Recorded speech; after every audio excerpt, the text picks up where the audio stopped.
Harganya? Dan harga untuk balik nama itu sangat-sangat murah. Itu kok dirupiahkan sekitar 20.000. Hah? Nah, itu ya. Dulu 20.000? saya bikin kalau untuk orang lokal itu cuman sekitar 7.000 ya. 2 ringgit kan? 2 ringgit, Nah, 2 tapi ringgit. kalau untuk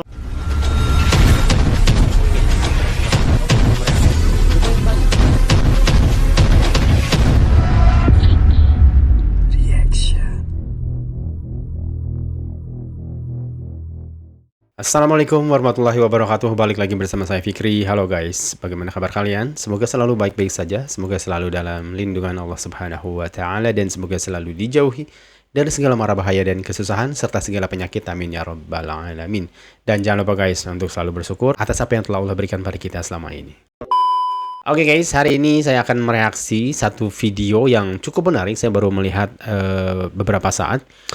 Ini tentang sistem jual beli motor bekas di Malaysia. Ini cukup menarik guys. Untuk lebih jelasnya kita lihat sama-sama videonya guys. Play. 3,5 M. Cuman nomor doang. Hal satu yang paling menarik Bentar. 3,5 miliar atau 3,5 million juta itu bisa request nomor guys. Tadi itu ya, sekilas. Malaysia itu berbeda dengan kita yang ada di Indonesia. Kalau di Indonesia misalkan kita sebagai penjual motor second, kita misalkan nyetok motor seperti ini, kita kan harus majekin motor tiap tahunnya. Jadi misalkan motor Jadi di Indonesia itu kalau kita punya bisnis motor bekas, itu kan setiap motor itu ada pajaknya tuh ada batas waktunya gitu. Nah, si pemilik ini harus membayar terus ya, selama itu belum laku, dia harus membayar terus per tahunnya itu. nggak laku-laku kita harus tetap majekin. Ya. Nah, kalau di Malaysia itu nggak gitu ya mas? Enggak. Nah, itu Nah, menarik di guys. Malaysia gimana? Jelasin Ketika mas. motor ini sudah ada pembelinya, baru roteknya itu atau pajaknya berjalan. Nah, ini menariknya guys. Berarti pajak baru akan jalan ketika motor ini benar-benar jalan. Tapi Iya. kalau motornya diem kayak gini, Ya. berarti nggak bayar. Bentar lagi nih, saya motor ini saya jual di bengkel ini. Kondisi roteknya hidup atau pajaknya hidup. Ya. Ketika bertukar nama jadi nama bengkel atau nama company, nama perusahaan, itu akan otomatis mati. Oh, bentar guys. Berarti kalau kita jadi mobil motor bekas itu ketika nanti mungkin diurus sama company ini, diurus pindah nama ganti pemilik, dia otomatis pajaknya tuh berhenti gitu. Sampai nanti ada yang beli kan? Ini menarik di sini guys. Otomatis mati. Berarti kalau misalkan orang mau beli motor di sini, motor second, itu pasti atas nama dia langsung. Pasti. Dengan beli langsung, baru pajaknya akan hidup. Nah, Ah, berarti itu nggak ya. usah kayak kalau di tempat kita kan kita harus cabut berkah. Ya. terus Oh, dan nggak perlu. Di sebagainya. sini cukup tampilin aja pakai. Nah ini guys, di Indonesia itu kalau mau, jadi kalau misalkan saya beli motor dari bengkel ini, dari company ini, biasanya memang untuk ganti nama itu agak ribet guys, agak panjang prosesnya. Oh, pakai dijadi ada cukup. Bisa Ini di hanya sini pakai- ada alatnya semua komplit. Jadi Oh, itu bisa dilakukan di bisa di sini. bakul sini. Ini menariknya di sini. Ada alatnya untuk buat video. Prosesnya mudah ya, pakai thumbprint doang. Mau tamprin, tinggal tamprin di sini, masuk dalam sistem, udah otomatis tukar nama. Online. Iya. Nggak harus ke kepolisian, nggak harus kemana-mana. Mas saya jual motor nih. Mas duduk di Johor, saya di sini. Lepas itu Mas tamprin di sana, Iya. di Johor. Saya tamprin di sini. Nah. Bisa. Connect langsung. Oh, berarti tidak asal ada satu dari si pemilik motor, satunya pembeli. Itu kita dealnya ya, istilahnya dealnya itu kita cap Tamprin jempol. aja, iya. Misalnya Mas tamprinnya hari ini, saya besok ya bisa. Oh, oke, easy oke. Udah, banget dalam deh. berapa hari itu dia akan harus ini lagi tamprin lagi. Oh, 7 hari, gitu Pak, 7 hari. gitu. Oh, iya iya. Oh. Nah, ini menarik nih.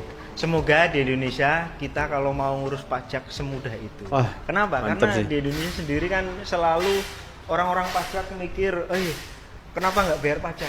Sebenarnya bukan nggak mau, karena Iya. repot. Ribet, Iya, Sekarang itu lebih gampang. Iya. Iya lebih gampang. Itu. Ini. Tolong ini buat para petugas pajak didengarkan, mungkin bisa jadi. Nah, ini bagus ini, inspirasi. guys. Bagus ini. Selanjutnya harus Nah, seperti Indonesia. gitu. Bagus Kalau ini. kalian mengharapkan bahwa masyarakat gampang untuk membayar sesuatu, permudahlah mereka untuk membayar sesuatu. Betul. Jadi misalkan mau beli motor di Bali, rumahnya di Jogja, ya biarkan aja. Iya, Nanti bener. dibuat sistem sedemikian rupa. Nah, itu ya. Dan harganya? Dan harga untuk balik nama itu sangat-sangat murah. Itu kok Sangat dirupiahkan murah? sekitar 20.000. Hah? Nah, itu ya. Dulu 20.000? pernah saya bikin kalau untuk orang lokal itu cuman sekitar 7.000 ya. 2 ringgit kan?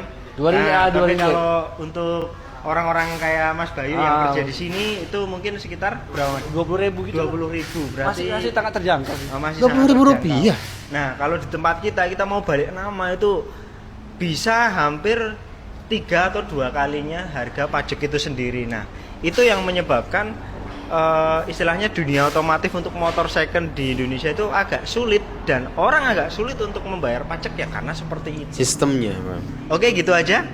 Sampai jumpa menarik di ini. konten selanjutnya. Stay yang Red Face. Itu guys, menariknya ya, ternyata di Malaysia itu ya saya bisa bilang sudah lebih maju ya. Orientasinya memang memberikan kemudahan lah intinya, bukan hanya sekedar mengambil pajak lalu dipersulit caranya gitu kan, tapi ketika tidak ada yang bayar pajak malah marah-marah gitu. Ya maksudnya gini guys, kalau mau banyak orang bayar pajak ya permudah sistemnya gitu. Dan seperti ini gila, ini sangat murah meriah banget nih ya. Jadi simple banget, segala hal bisa sangat mudah kalau memang benar-benar difikirkan gitu. Tinggal tamperin aja ya ternyata. Kalau di kita itu harus cabut berkas ya. Berkas itu biasanya kalau misalkan kendaraan, nomor segala macam, nomor kendaraan mesinnya, nomor rangkanya, itu kan nanti terdaftar di kepolisian gitu. Nah, itu kita harus cabut dulu berkas-berkas yang ada di kepolisian itu, di database segala macam dicabut, lalu diolah lagi, diganti nama segala macam, itu berapa minggu, 1 bulan kalau nggak salah guys ya. Biayanya pun mahal ya. Dan kalau mungkin sistem ini diadaptasi oleh kita ya, oleh Indonesia, saya rasa maka akan banyak pengusaha-pengusaha motor bekas atau mobil bekas itu lebih banyak lagi mungkin. Sekarang pun udah banyak gitu, apalagi sistemnya dipermudah gitu, akan lebih banyak lagi sih. Dan saya rasa ini bukan hal yang istilahnya tabu ya untuk kita tiru gitu. Jadi enak gitu guys, maksudnya dari kepolisiannya enak, kerjanya nggak banyak, dari yang bayar pajak masyarakat juga enak karena mudah gitu, sistemnya nggak ribet, nggak repot. Saya rasa ini terobosan yang harus kita tiru untuk kedepannya lagi, untuk pajak lebih maju lagi gitu guys, perpajakan di Indonesia gitu. Oke, sekian dulu mungkin guys untuk video kali ini. Mohon maaf jika ada salah kata dan salah data yang saya sampaikan. Sampai jumpa di video selanjutnya. Assalamualaikum warahmatullahi wabarakatuh.